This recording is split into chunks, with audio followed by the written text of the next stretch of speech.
गांधी यांचा उद्या पुण्यात दौरा आहे आणि ते विद्यार्थ्यांशी छात्रवृत्ती गुंज अंतर्गत संवाद साधणार आहेत। मात्र राहुल गांधींच्या या दौऱ्याला मिलिंद एकबोटे यांचा विरोध आहे। राहुल गांधींनी स्वातंत्र्यवीर सावरकरांचा अपमान केल्याचा मिलिंद एकबोटे यांचा आरोप आहे। राहुल गांधींना पुण्यात येण्यास बंदी केली पाहिजे असं मत सुद्धा त्यांनी व्यक्त केलं, अशी मागणी त्यांनी केली।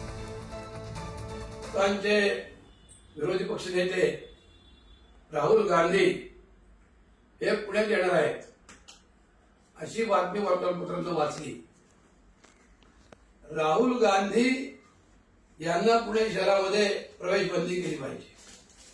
स्वातंत्र्यवीर सावरकरांसारखा महान देशभक्त त्या हिंदुस्थानात झालेला नाही आणि सावरकरांची निंदा करणारे राहुल गांधी भारतीय जनता पार्टीच्या नेतृत्वाला इडियट शब्द वापरणारे राहुल गांधी यांना छत्रपती शिवाजी महाराजांच्या आणि धर्मवीर छत्रपती संभाजी महाराजांच्या पुणे शहरात प्रवेश नाही, हे सर्व हिंदू संघटनांनी एकत्र येऊन सांगितलं पाहिजे।